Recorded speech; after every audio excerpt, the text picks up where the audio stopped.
Hello everyone, welcome to our channel Prayas Education Institute. Today we will discuss about the chapter motion from the ninth class. First of all, we will discuss some terms such as rest, motion, distance displacement, vector quantity, scalar quantity, speed, velocity, acceleration. Then we will discuss about some graphs. At last, we will discuss about the circular motion. So let's start our chapter from the definition of motion. सबसे पहले हमें पता होना चाहिए motion word का मतलब क्या है। मोशन का मतलब होता है टू मूव, यानी कि अगर कोई ऑब्जेक्ट अपनी पोजीशन क्या कर रहा है, चेंज कर रहा है या फिर मूव कर रहा है, तो उसको क्या बोल सकते हैं, वो किस में है, मोशन में है। फॉर एग्जाम्पल हम चल रहे हैं, गाड़ियां चल रही हैं, ट्रेन चल रही है, ये सब किस में है, मोशन में है। ऑन द अदर हैंड अगर मैं रेस्ट की बात करूं, रेस्ट क्या होता है, अगर कोई object with respect to time and surrounding अपनी पोजीशन क्या नहीं कर रहा है, चेंज नहीं कर रहा, तो उसको क्या बोलेंगे हम, रेस्ट में है। एग्जांपल हम इसको बता सकते हैं, जैसे ये बोर्ड है, ये भी रेस्ट में है। हमारी बिल्डिंग्स होगी, ट्रीज हो गए, वो अपनी पोजीशन क्या नहीं कर रहे हैं, चेंज नहीं कर रहे हैं with respect to time and surrounding, तो हम क्या बोल सकते हैं, वो किस में सब, रेस्ट में है। रेस्ट वैसे एक सब्जेक्टिव टर्म है, मोशन भी हमारी एक सब्जेक्टिव टर्म है। फॉर एग्जांपल हम अभी रेस्ट पे हैं, हम अब इस टाइम पे किस में है, रेस्ट में, मैं अपनी पोजीशन चेंज नहीं कर रहा हूं। बट अगर मैं किसी अनदर प्लेनेट से अपने किसी ऑब्जर्व करेगा, हमें कोई थर्ड पर्सन ऑब्जर्व करेगा, तो हमें उसको क्या लगेगा कि हम किस में है, मोशन में है। हम इसका एक एग्जांपल और ले सकते हैं। फॉर एग्जांपल 3 फ्रेंड्स हैं, उनमें से 2 कार में बैठे हैं, ठीक है, एक बाहर है। ये दोनों एक दूसरे के रेफरेंस में रिलेटिवली क्या है, रेस्ट में है। बट इनको अगर कोई थर्ड पर्सन ऑब्जर्व कर रहा है बाहर से, कार जो कार को ऑब्जर्व कर रहा है, उसको क्या लगेगा, ये आगे मूव कर रहे हैं, यानी कि एक सब्जेक्टिव टर्म है। हम इसको बोल सकते हैं फ्रेम ऑफ रेफरेंस। ये अगर इसको मैं फ्रेम ऑफ रेफरेंस लूं, तो ये दोनों किस में है, मोशन में है। अगर मैं इसको फ्रेम ऑफ रेफरेंस लूं, ये किस में है, इसके रेफरेंस में ये रेस्ट पे है, ठीक है। ये सब किस पे डिपेंड करता है, हमारे फ्रेम ऑफ रेफरेंस पे। डेफिनेशन देखते हैं। Motion is defined as the change of position of object with time and surrounding. Rest की डेफिनेशन देखो क्या है, if any object do not change its position with respect to time and surrounding, उसको क्या बोलेंगे, वो रेस्ट में है। एग्जांपल बहुत सारे, ट्रेन वगैरह हमने डिस्कस कर लिए। नेक्स्ट देखते हैं, टाइप ऑफ मोशन को देखते हैं। मोशन के बहुत सारे टाइप होते हैं, translatory motion, rotation motion, periodic motion, circular motion, uniform motion, non uniform motion. सबसे पहले हम पढ़ते हैं ट्रांसलेटरी मोशन के बारे में, ठीक है। ट्रांसलेटरी मोशन वो होता है, लीनियर मोशन को हम ट्रांसलेटरी मोशन बोल सकते हैं। फॉर एग्जांपल कोई ऑब्जेक्ट एक ही लाइन में अपना पाथ क्या कर रहा है, ट्रेस कर रहा है, उसको क्या बोल देंगे अपन, ट्रांसलेटरी मोशन या फिर लीनियर मोशन। रोटेशन मोशन कौन सा होता है, अगर कोई ऑब्जेक्ट किसी फिक्स्ड एक्सिस के अराउंड रोटेट कर रहा है, उसको क्या बोल देंगे, रोटेशन मोशन। इसका एक एग्जांपल है, अर्थ हमारी क्या करती है, रोटेट भी करती है और सर्कुलर पाथ भी क्या करती है, ट्रेस करती है। रोटेशन मोशन वो वाला होता है। पीरियोडिक मोशन क्या होता है, अगर कोई ऑब्जेक्ट किसी मेन पोजीशन के around two and fro motion करे, आगे और पीछे मोशन करे, उसको क्या बोल देते हैं आप, पीरियोडिक मोशन या फिर ऑसिलेटरी मोशन, ठीक है। नेक्स्ट देखते हैं, एक लास्ट है हमारा सर्कुलर मोशन। अगर कोई ऑब्जेक्ट सर्कुलर पाथ क्या करता है, ट्रेस करता है, उसको क्या बोलते हैं, सर्कुलर मोशन। ऐसे अपने क्या कर रहा है, कोई ऑब्जेक्ट सर्कुलर पाथ क्या कर रहा है, ट्रेस कर रहा है, इसको क्या बोल देंगे, वो कौन सा मोशन कर रहा है, सर्कुलर मोशन कर रहा है। नेक्स्ट देखते हैं हमारा linear motion. The word linear mean straight, यानी कि लीनियर वर्ड का मतलब है straight, and the motion mean change in position, यानी कि अगर कोई ऑब्जेक्ट एक ही लाइन में मोशन कर रहा है, उसको कौन सा मोशन बोलेंगे, लीनियर मोशन। इसके बहुत सारे एग्जांपल हैं। फॉर एग्जांपल एक एग्जांपल दे रहा, ant on a straight wire, कि कोई चींटी है एक ही स्ट्रेट वायर पे चल रही है, उसको कौन सा मोशन बोल देंगे, लीनियर मोशन बोल देंगे। कोई ट्रेन एक ही लेन में चल रही है, स्ट्रेट लाइन में चल रही है, वो भी हमारा लीनियर मोशन हो गया। कोई स्विमर है, वो एक ही लेन में स्विम कर रहा है, उसको भी कौन सा मोशन बोल सकते हैं, वो कौन सा मोशन कर रहा है, लीनियर मोशन कर रहा है। नेक्स्ट देखते हैं,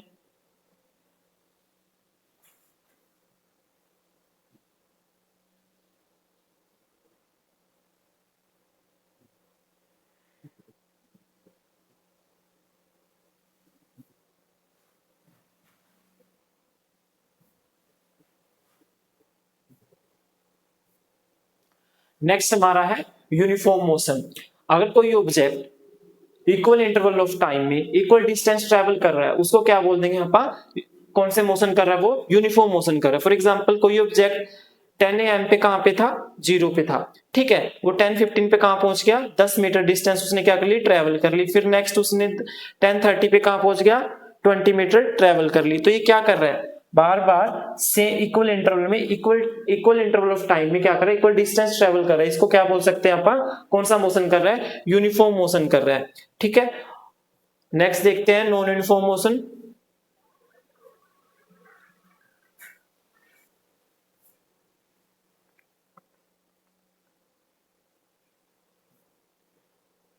नेक्स्ट हमारा है non uniform motion. If a body cover unequal distances in regular interval of time, अगर रेगुलर इंटरवल ऑफ टाइम में एक कोई बॉडी अनइक्वल डिस्टेंस ट्रेवल कर रही है, उसको क्या बोल देंगे, वो कौन सा मोशन कर रही है, नॉन यूनिफॉर्म मोशन कर रही है। इसका स्ट्रेट लाइन ग्राफ नहीं आएगा, इसका बिल्कुल कर्व भी आ सकता है, कन्वेक्स टाइप भी आ सकता है, कनकेव टाइप भी आ सकता है, ठीक है। नेक्स्ट देखो हमारा टॉपिक है फिजिकल क्वांटिटी। फिजिक्स में दो टाइप की फिजिकल क्वांटिटी होती है, कौन कौन सी, scalar quantity and vector quantity. सबसे पहले हमें पता होना चाहिए फिजिकल क्वांटिटी क्या है। कोई भी ऐसी क्वांटिटी जिसको हम न्यूमेरिकल वैल्यू दे सकते हैं या उसको मेजर कर सकते हैं, उसको क्या बोलते हैं, फिजिकल क्वांटिटी। ये physical quantity is any physical property that can be expressed in numbers, जिसको हम नंबर्स में क्या कर सकते हैं, एक्सप्रेस कर सकते हैं। फॉर एग्जांपल मैं लेंथ को क्या कर सकता हूं, मेजर कर सकता हूं, वेट को क्या कर सकते हैं, मेजर कर सकते हैं, ठीक है। हम क्या नहीं मेजर कर सकते, फॉर एग्जांपल हमारे एंगर को नहीं मेजर कर सकते, खुशी को नहीं मेजर कर सकते, कितने हम हैप्पी हैं वो हम मेजर नहीं कर सकते, हमारी इमोशंस हैं, इनको हम मेजर नहीं कर सकते। बट हम लेंथ हो गया, वेट हो गया, टाइम हो गया, इनको क्या कर सकते हैं, मेजर कर सकते हैं। ये हमारी क्या होती है, फिजिकल क्वांटिटी होती है। फिजिकल क्वांटिटी आगे हमारी टू टाइप की होती है, कौन कौन सी, scalar quantity and vector quantity. Scalar quantity वो क्वांटिटी होती है जिनके पास ओनली क्या होता है, मैग्नीट्यूड होता है, उनके पास डायरेक्शन नहीं होती। फॉर एग्जाम्पल मैं अगर किसी बॉडी का मास हम मेजर करें, किसी बॉडी का अगर हम मास मेजर करते हैं, वो उसकी कोई डायरेक्शन नहीं है, ठीक है, तो वो क्या होगी, हमारी स्केलर क्वांटिटी होगी। ये physical quantity can be completely describe only by its magnitude, only उसका मैग्नीट्यूड होगा, कोई डायरेक्शन नहीं होगी, then it is a scalar quantity. To measure the mass of an object, we only have to know how much matter is present in the object. उसमें कितना matter present है, just हमें ये पता होना चाहिए। Therefore, mass object is physical quantity that only require magnitude. यानी कि मास हमारी कैसी क्वांटिटी है, जो कि स्केलर क्वांटिटी है, जो उसको क्या चाहिए, ओनली मैग्नीट्यूड चाहिए और एक्सप्रेस करने के लिए। Therefore, we say that mass is a scalar quantity. मास क्या है, हमारी स्केलर क्वांटिटी है। स्केलर को हम सीधा ऐड कर सकते हैं, जैसे 5 + 5, 7 + 7, सीधा इनको ऐड कर सकते हैं, ठीक है। वेक्टर क्वांटिटी कौन सी क्वांटिटी होती है, vector quantity are those quantity which can be expressed by the direction and the magnitude. इनकी मैग्नीट्यूड भी होगी और डायरेक्शन भी होगा, ठीक है। तो इसको क्या बोलते हैं अपन, स्केलर क्वांटिटी। फॉर एग्जांपल इसमें हम फोर्स का एग्जांपल लेते हैं। फॉर एग्जांपल कोई ऑब्जेक्ट है यहाँ पे हमारे पास, ठीक है, यहाँ पे हम फोर्स लगा रहे हैं 5 न्यूटन क्या लगा रहे हैं, फोर्स लगा रहे हैं, ठीक है। तो ये फोर्स आगे की तरफ मूव करेगा, ये ऑब्जेक्ट क्या करेगा, आगे की तरफ मूव करेगा, तो टोटल फोर्स क्या हो जाएगा हमारा 10 न्यूटन। अगर मैं क्या करूं, ये 5 न्यूटन इधर लगा दूं, 5 न्यूटन इधर लगा दूं, तो नेट फोर्स हमारा क्या हो जाता है, 0 हो जाता है। यानी कि ये डायरेक्शन पे डिपेंड करे, जब ये दोनों एक ही डायरेक्शन में थे तो एडअप हो गई, जब ये अपोजिट डायरेक्शन में है तो ये क्या होगी, हमारी सब्ट्रैक्ट हो गई। यानी कि हमारा फोर्स कैसी क्वांटिटी है, वेक्टर क्वांटिटी है, जो कि किस पे डिपेंड कर रहा है, जो चेंज हो रहा है अगर हम डायरेक्शन क्या कर रहे हैं, फोर्स की चेंज कर रहे हैं, ठीक है। तो फोर्स कैसी क्वांटिटी है, अपनी वेक्टर क्वांटिटी है। नेक्स्ट देखो हमारी definition, most important, distance and displacement. Distance क्या होता है एंड डिस्प्लेसमेंट क्या होती है। डिस्टेंस एक्चुअल पाथ होता है जो कवर करता है कोई भी ऑब्जेक्ट, और डिस्प्लेसमेंट क्या होती है, डिस्प्लेसमेंट होती है the shortest path between the final and initial position. For example अगर कोई ऑब्जेक्ट यहाँ पे था, यहां से ले लो, फॉर एग्जांपल हम यहाँ से यहाँ जा रहे हैं, अपने घर से स्कूल जा रहे हैं, ये 2 किलोमीटर का रास्ता है, ठीक है। तो ये हम क्या कवर कर रहे हैं, ये एक्चुअल पाथ कौन सा कवर कर रहे हैं, ये वाला कवर कर रहे हैं, तो ये क्या होगी, हमारी डिस्टेंस होगी। और डिस्प्लेसमेंट क्या है, जो स्ट्रेट लाइन पाथ है यहां से यहां तक का, इसको क्या बोल सकते हैं अपन, क्या है, ये डिस्प्लेसमेंट है। Distance is the length of the path और the path length travel by body while moving from initial position to final position. हमारी डिस्टेंस कोई भी डायरेक्शन पे डिपेंड नहीं करते, हम कहीं से भी जा सकते हैं, ये डायरेक्शन पे डिपेंड नहीं करती, तो ये कैसी क्वांटिटी होगी हमारी, स्केलर क्वांटिटी, यानी कि जिसको हम ओनली मैग्नीट्यूड से क्या करते हैं, डिस्क्राइब कर सकते हैं। It is a scalar quantity, इसको हम किसे माप सकते हैं, मीटर में माप सकते हैं। Therefore only magnitude is important, not direction of movement, इसको हम डायरेक्शन नहीं देखते इसकी। आगे देखो डिस्प्लेसमेंट क्या है, it is the shortest path initial and final point. ये भी शॉर्टेस्ट नहीं है, ये भी शॉर्टेस्ट नहीं है, ये भी शॉर्टेस्ट नहीं है, शॉर्टेस्ट पाथ होगा जो स्ट्रेट लाइन पाथ होगा, तो इसको क्या बोल देते हैं आप, डिस्प्लेसमेंट। हम फाइनल और इनिशियल पोजीशन का डिफरेंस निकाल लेते हैं, तो उसको क्या बोल देते हैं आप, डिस्प्लेसमेंट। ये हमारी कैसी क्वांटिटी है, वेक्टर क्वांटिटी है। इस ऐसा यूनिट इसकी भी क्या होती है, मीटर होती है। ये जस्ट देखो इस डायरेक्शन, ये डायरेक्शन पे डिपेंड करती है, ये आगे जा रहा है या पीछे जा रहा है, इसके नॉर्थ ईस्ट में जा रहा है, वेस्ट में जा रहा है, ये देखेगा और वहां से स्ट्रेट लाइन हम क्या कर सकते हैं, ड्रॉ कर सकते हैं और हमारी डिस्प्लेसमेंट आ जाएगी। नेक्स्ट है हमारा स्पीड। स्पीड क्या होता है, फॉर एग्जांपल मैं अपनी पोजीशन क्या कर रहा हूं, चेंज कर रहा हूं। हम अपनी पोजीशन क्या कर रहे हैं, चेंज कर रहे हैं। कोई तो पोजीशन अपनी फास्टली चेंज कर सकता है, कोई आराम से चेंज कर रहा है। उस टर्म को डिफाइन करने के लिए, यानी कि कोई किस रेट से अपनी पोजीशन चेंज कर रहा है, उसको क्या बोलेंगे आप, स्पीड, यानी कि the rate of change of position, the rate of change of position, उसको क्या बोलेंगे, स्पीड। स्पीड के भी आगे हमारे काइंड होते हैं, वो आगे पढ़ेंगे अपन। स्पीड का फॉर्मूला देखो क्या होता है, स्पीड का फॉर्मूला हो गया, अगर हमें किसी की स्पीड निकालनी है, कितनी डिस्टेंस कवर कर रहा है ऑब्जेक्ट बाय में टाइम, तो उससे क्या आ जाएगी हमारे पास, उस ऑब्जेक्ट की स्पीड आ जाएगी।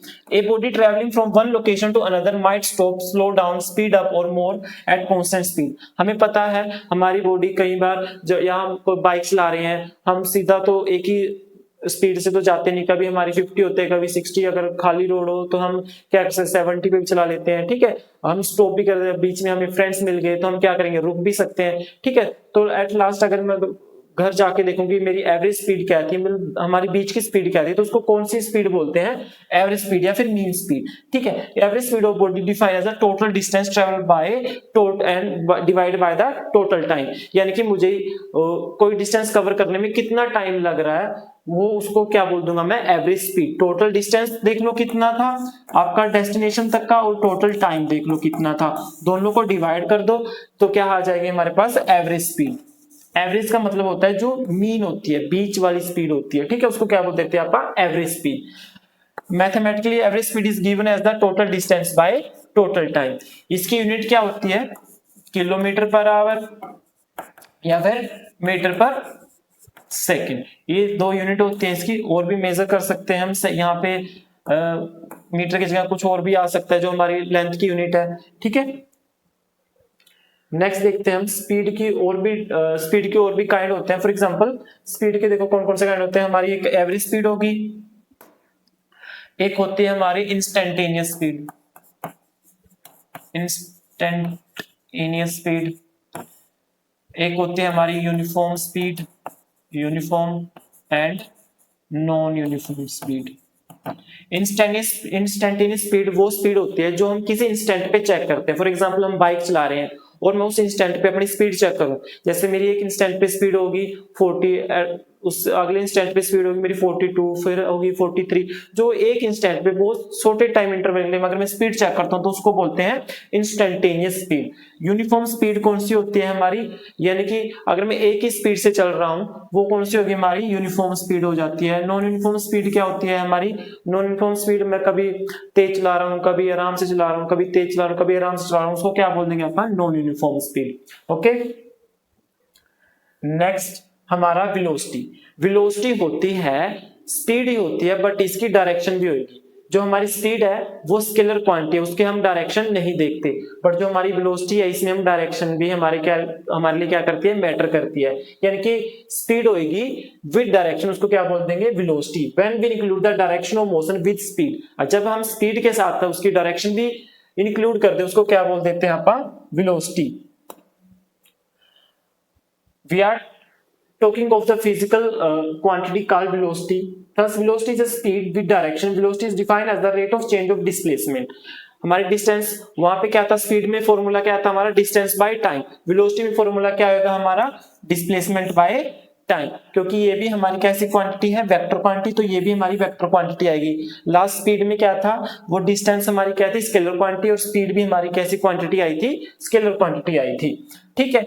मान लो कोई ऑब्जेक्ट है जिसकी वेलोसिटी पहले इनिशियल वेलोसिटी v है, फिर फाइनल वेलोसिटी क्या हो जाती है u, या फिर u है या हमारी v हो जाती है, ठीक है।